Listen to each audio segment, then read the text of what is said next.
Kaixo, ikastolako eguna.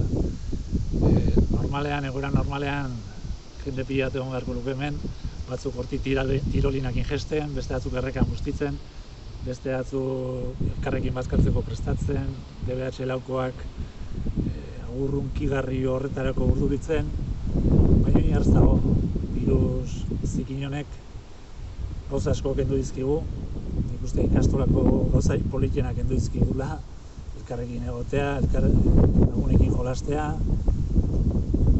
irteerak, bidaiak. Baita jarri dizkigu muturraren aurrean zenbait ikasgai eta horietan sakontzea ere gure erantzukizuna izango da. Baina, ikastolako eguna da eta nik zoriondu egin nahi zaituztet. Gure komunidadeko pertsona askoren osasuna arriskuan zegoenean egin beharra zegoena egintzen dutelako, ez? Gelditu.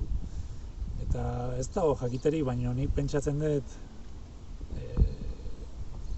maite ditugun pertsona askoren bizitzak salbatu zen dituztela. Beraz, zorionak.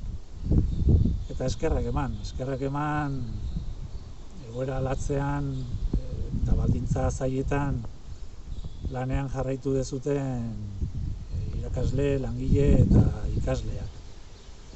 Baita ere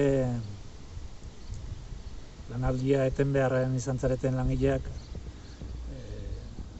zuen jarrera ulerkorragatik ere eskerrik asko. Eta nola ez, familiak ez, azaldu dezuten pazientziagatik eta zuen aleginatik ez.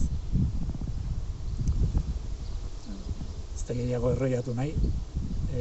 Agur bero bat, DBH lauko ikasleentzat, uste gaituzten ikasleentzat.